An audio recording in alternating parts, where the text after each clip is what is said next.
தேவனுடைய வார்த்தைக்கு மகிமை உண்டாவதாக. பிதாவாகிய தேவனுக்கு, குமாரனாகிய இயேசுவுக்கு, பரிசுத்த ஆவியானவராகிய தேவனுக்கு எப்போதும் துதியையும் கனத்தையும் மகிமையும் நாம் செலுத்துவோமாக. நம் தெய்வம் ஒருவர்தான் வணக்கத்திற்குரியவர். தேவனாகிய கர்த்தர் ஒருவரே. அவர் ஒருவரையே நீர் ஆராதித்து அவர் ஒருவரையே நீ பணிந்து கொள்ளுவாயாக என்பதை நாம் வாழ்நாள் முழுவதும் பின்பற்ற தேவன் நமக்கு உதவி செய்வாராக. நாமும் சரி, நம்முடைய குடும்பமும் சரி, மரண பரியந்தம் கர்த்தரையே பின்பற்ற வேண்டும். இயேசுவையே பின்பற்றி சேவிக்க வேண்டும், வாழ வேண்டும், அவரை உயர்த்த வேண்டும். இப்படிப்பட்டதான உயரிய தரிசனங்கள் நமக்கும் நம்முடைய பிள்ளைகளுக்கும் இருக்க தேவன் நம்மை ஆசீர்வதிப்பாராக. அன்பானவர்களே, சத்தியம் பல்கலைக்கழகத்தின் சார்பாக நடத்தப்படுகின்ற ஒரு வார்த்தை சொல்லும் என்ற அருமையான ஆவிக்குரிய வேத ஆராய்ச்சி நிகழ்ச்சியிலே நீங்கள் பங்கு கொள்வதற்காக நாங்கள் சந்தோஷப்படுகிறோம், மகிழ்ச்சி அடைகின்றோம்.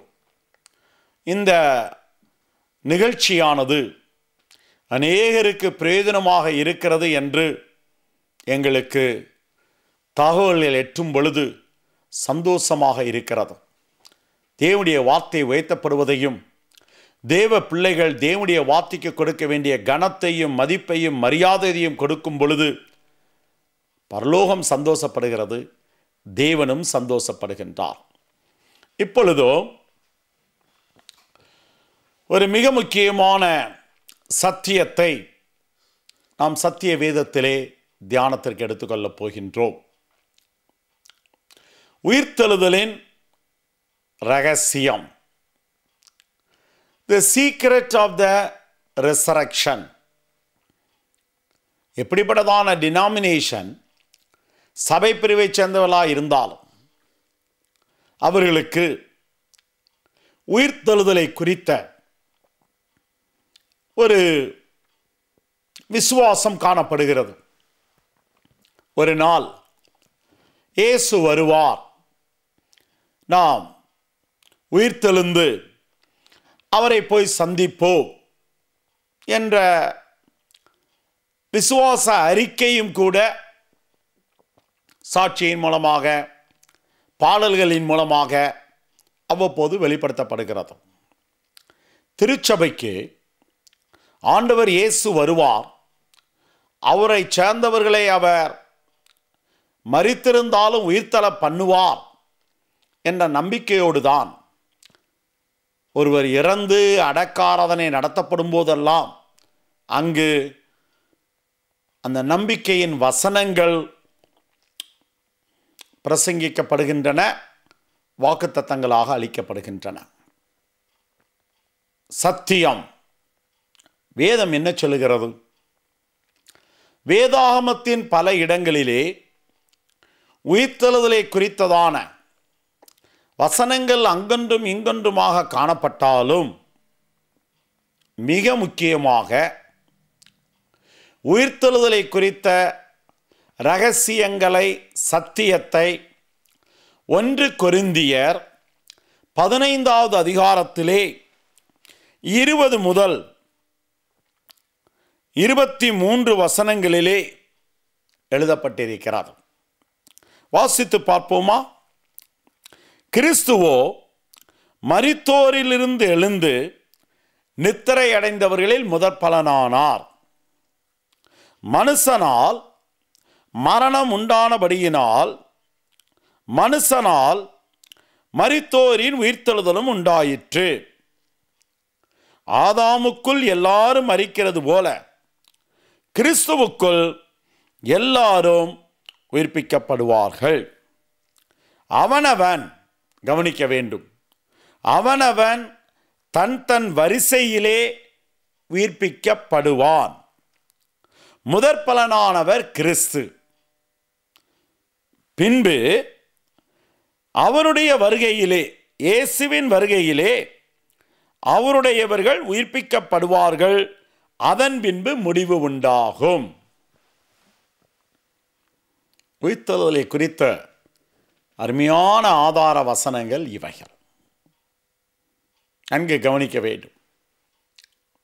இங்கு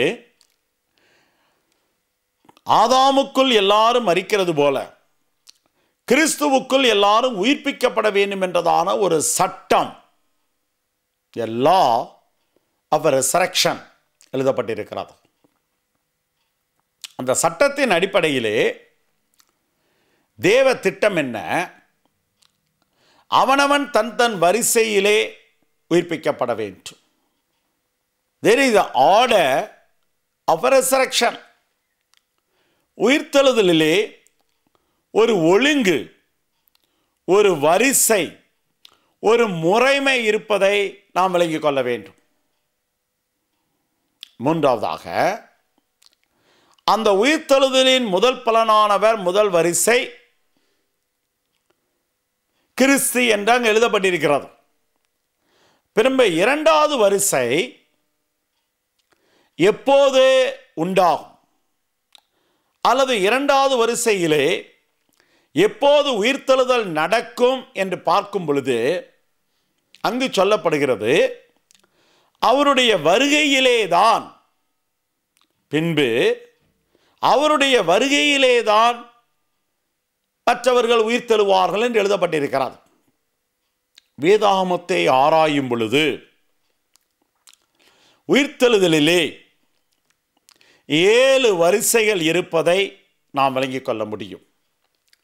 7 என்றதான எண் வேதாகமத்திலே பரிபூரணத்தை குறிக்கிறது என்பது நாம் யாவரும் அறிந்ததான விஷயம்தான். உயிர்த்தெழுதல் கூட 7 விதமான வரிசைகளாக பிரிக்கப்பட்டிருக்கின்றன. அப்படியானால் என்ன அர்த்தம்? கிறிஸ்தவத்திலே ஒரு சாரார் நம்புகிறது போல இயேசு வரும்போது எல்லாருமே உயிர்த்தெழுந்து போய்விடலாம் என்றால் அது சரியான சத்தியம் அல்ல, பிழையான உபதேசம். உயிர்த்தெழுதலே வரிசைகள் இருக்கின்றன. இந்த வரிசையை குறித்ததான வசனங்களை, வேத ஆதாரங்களை நாம் இப்போது பார்க்க போகின்றோம். இந்த 7 வரிசையிலே முதல் வரிசை ஆண்டவராகிய இயேசு கிறிஸ்து. ஏறக்குறைய 2000 ஆண்டுகளுக்கு முன்னதாக இயேசு வந்தார், வாழ்ந்தார், நமக்காக மரித்து அடக்கம் பண்ணப்பட்டு உயிர்த்தெழுந்தார். உயிர்த்தெழுந்து இந்த வரிசையிலே முதற் பலனாக மாறி மணவாளன் என்று நாம் சொல்ல முடியும். இது முதல் வரிசை மணவாளனுடைய உயிர்த்தெழுதல் என்று எடுத்துக்கொள்ள முடியும். அடுத்தபடியாக அவரை ஏற்றுக்கொண்ட தேவ பிள்ளைகள், அவருக்கு சாட்சியாக வாழ்ந்த விசுவாசிகள், அவருடைய சித்தத்தையும் திட்டத்தையும் நிறைவேற்றினதான ஊழியக்காரர்கள் யாராயிருந்தாலும் ஆதாமுடைய காலத்திலிருந்து ஆண்டவராகிய இயேசுவின் 2வது வருகை வரைக்கும் அந்தந்த காலங்களிலே வெளிப்படுத்தப்பட்ட கற்பனைகளுக்கு, சட்டங்களுக்கு, திட்டங்களுக்கு தன்னை கீழ்ப்படுத்தி வாழ்ந்தவர்கள் யாராயிருந்தாலும் பரிசுத்தவான்கள், பக்தர்கள் என்று அழைக்கப்படுகிறார்கள். அந்தந்த காலங்களிலே அந்தந்த கற்பனைகளுக்கு ஓரலாகவோ, ரிட்டனாகவோ, வாய்மொழியாகவோ, எழுத்தின் மூலமாகவோ கொடுக்கப்பட்ட சட்டதிட்டங்களுக்கு கீழ்ப்படியாதவர்கள் யாராயிருந்தால் பாவிகள் என்று கருதப்படுகிறார்கள். அப்படியானால் ஒரு பாவி மரிக்கும் போது என்ன நடக்கிறது? ஒரு ஆண்டவருடைய பிள்ளை, ஒரு பரிசுத்தவான் பக்தன் மரிக்கும் போது என்ன நடக்கிறது? இது ஒரு பெரிய ரகசியம். கிறிஸ்தவத்திலே பெரும்பான்மையானவர்கள் ஒரு ஆண்டவருடைய பிள்ளை மரிக்கும் போது உடனடியாக அவர் பரலோகம் போய்விடுகிறார், அவர் பரலோகத்திலே தான் வாழ்கிறார் என்ற கருத்து தான் அதிகமாக காணப்படுகிறது. இது சரியா? வேதத்தின்படி இது சரியா? ஒரு பெரிய பரிசுத்தவான் மரிக்கும் பொழுது, ஒரு பெரிய ஊழியக்காரன் மரிக்கும் போது என்ன அங்கு விசுவாசிக்கப்படுகிறது? அவர் மரித்து இப்போது பரலோகங்களிலே இருக்கின்றார் என்றதான போதனைகள் நடக்கின்றன. பிரியமானவர்களே, இது மிகப்பெரிய தவறு. இது மிகவும் பிழையான உபதேசம். எவ்வளோ பெரிய தேவனுடைய பிள்ளை ஊழியக்காரனாக இருந்தாலும் அவர் மரித்த பின்பு உடனடியாக பரலோகத்திற்கு செல்ல இயலாது. காரணம் என்ன? ஒரு ஆண்டவருடைய பிள்ளை பரிசுத்தவான் ஊழியன் மரிக்கும் பொழுது அவருடைய ஆவி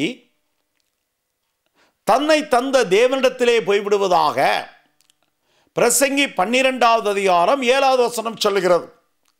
பிரசங்கி 3வது அதிகாரத்திலும் ஆதாரங்கள் இருக்கிறது. ஆவிதான், சுவாசம்தான், ஜீவன்தான் தேவனிடத்திலே போய்விடுகிறது. இரண்டாவதாக, அவருடைய சரீரமானது மண்ணிலிருந்து எடுக்கப்பட்டபடியால் மண்ணுக்கு போய் மண்ணாக மாறிவிடுகிறது. காரணம், ஆதியாகமம் 3வது அதிகாரம் 17, 18, 19வது வசனங்களிலே சொல்லப்பட்டதின்படி நீ மண்ணிலிருந்து எடுக்கப்பட்டபடியால் மண்ணுக்கு திரும்ப வேண்டும்.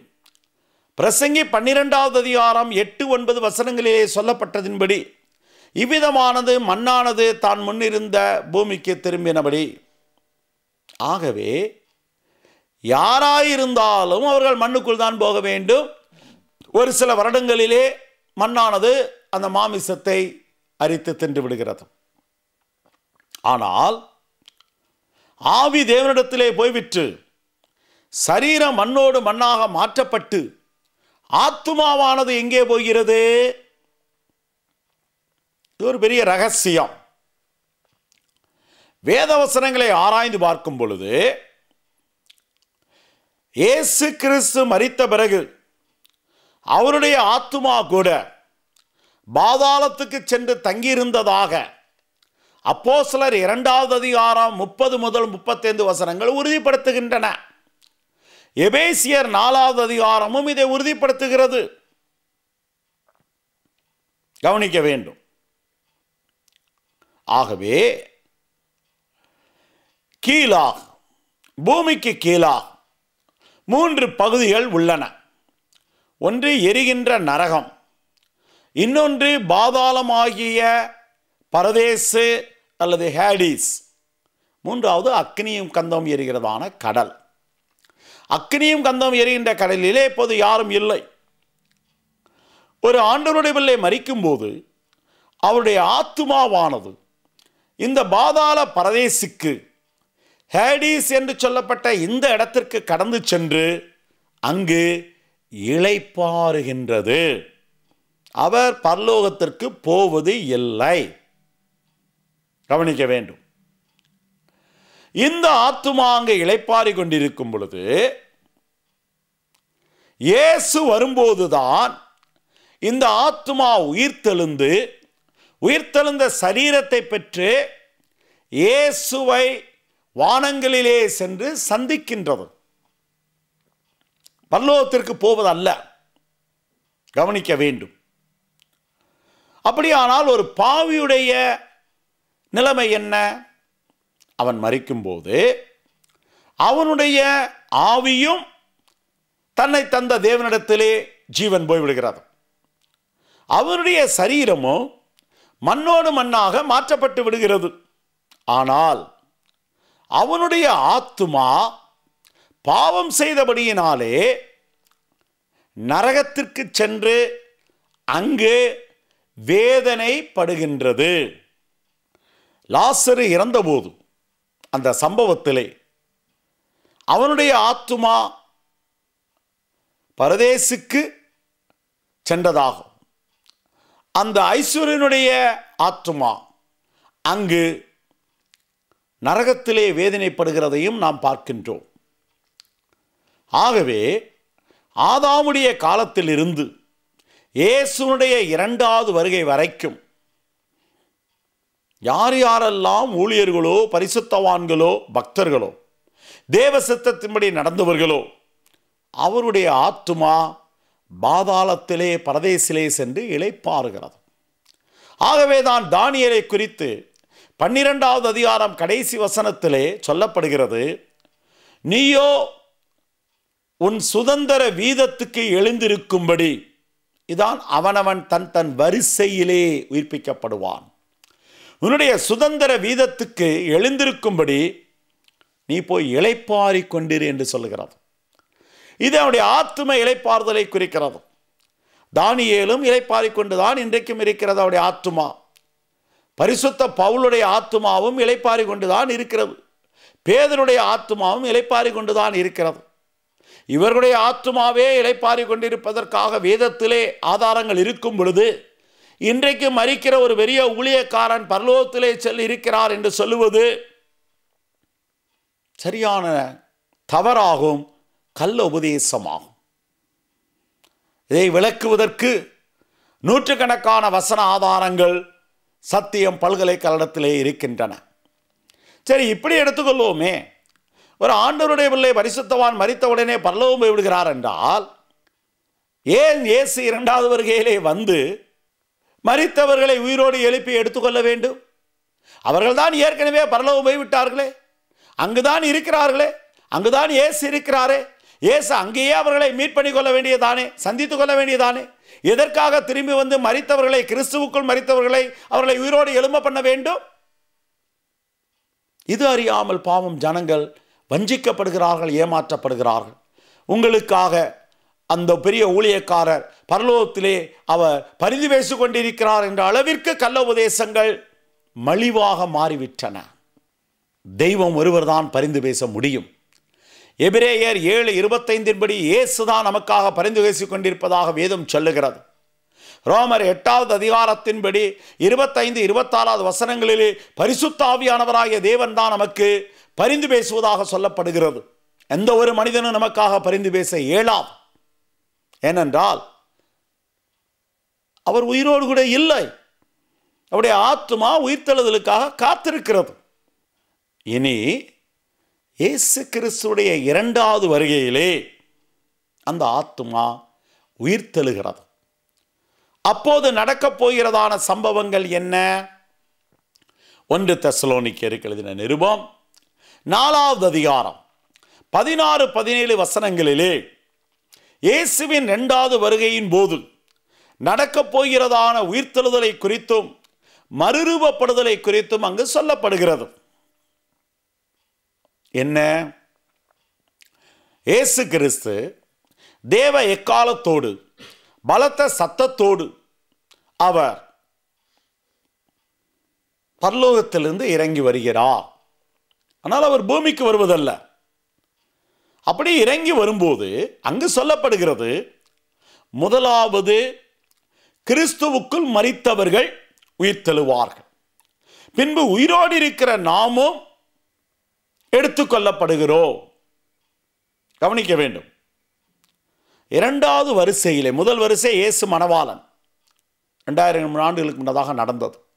இனி 2வது வருகையிலே, 2வது வரிசையிலே அவருடைய சித்தத்தை செய்து மரித்த தேவ மக்கள், தேவ ஊழியக்காரர்கள், அவர்களுக்கு ஆத்துமா பாதாளத்திலே இளைப்பாரி கொண்டிருக்கிறது, சரீரம் கிடையாது.